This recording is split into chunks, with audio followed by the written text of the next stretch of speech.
Welcome to another episode of Watch Once Over. My name is Big E. Today we're going to be looking at what I think is the most underrated Seiko diver, and I really think this is the best bang for your buck out of all the Seiko divers. I'm probably going to have to pick one of these up. I didn't know it was this nice. I never checked one out until now. You can pick this watch up at azfinetime.com, and here's the number. Give those guys a call, and they'll be happy to help you with this one and many others. Now, this is the SPB185. It goes for $1,200 retail price, and this watch is just stunning. I really think it looks similar to a what do you call that?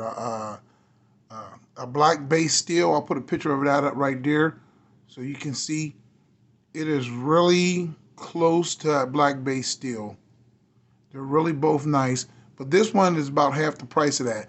Now this watch is I think it's 42 millimeters in diameter. Let me check that.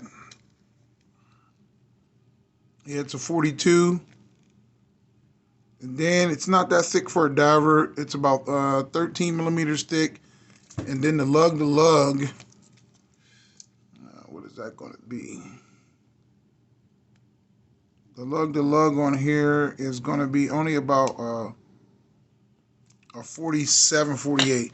So those are really great dimensions on this watch.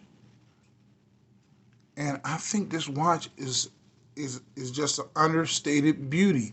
You get a lot of tool-like features on this watch, but at the same time, it also has its own sort of elegance because you're not dealing with that ceramic bezel. You have a stainless steel insert.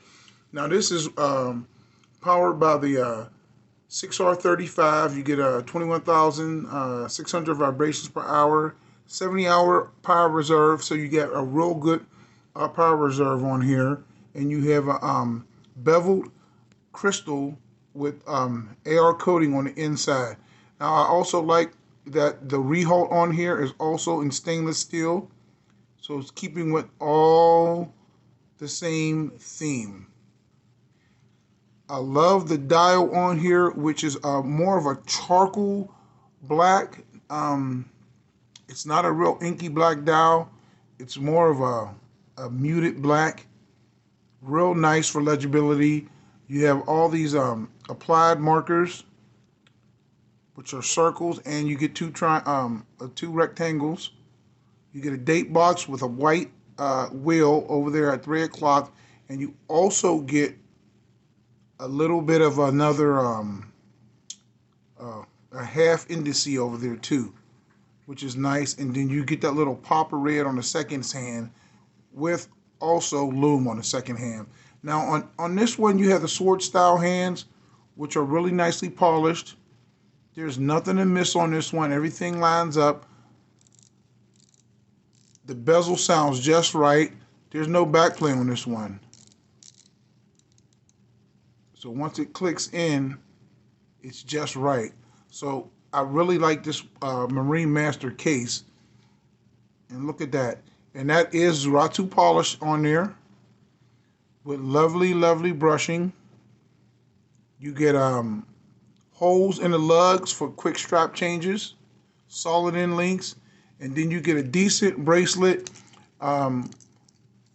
with a pedestrian diver's extension, but it is steel, and then you get the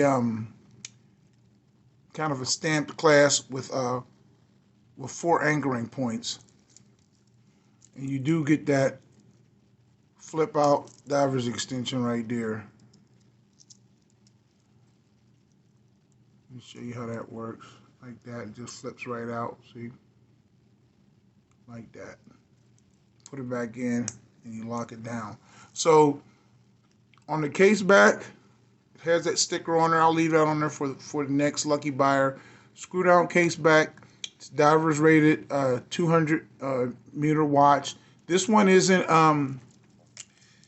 limited edition or anything, but I really do think this is the nicest one in my opinion, because it's like the daily driver of Marine Masters. Look at that. That's the Marine Master on my 7.25-inch wrist. And this thing looks good. I must say, I'm sometimes I just can't help myself, and I have to end up buying all this stuff. Even though I just bought a diver a couple weeks ago, I might just have to pull the trigger on this one too.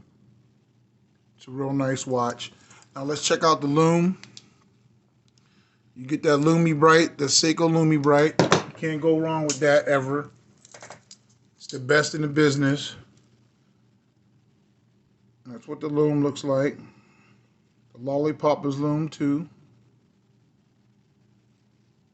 And I'll show you in the full dark.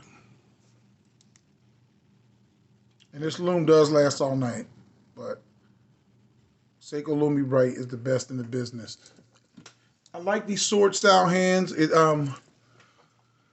little bit different than my 62 miles with the big arrow hand, but I like this for an everyday watch. I like the case size. I like it a lot for my 7.25-inch wrist, and it's not too thick. It's not like the Marine Master 300. This one gives a little more. Let's try it again. It gives a little more, and it just looks fantastic.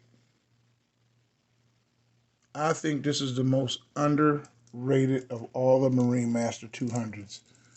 I would go for this one, not for the one with the ceramic bezel. I think this is the most versatile one to me, because you just have that straight black and white aesthetic.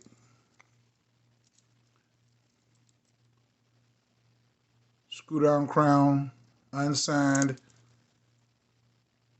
right there around 4 o'clock. Stainless steel insert bezel, fully graduated bezel.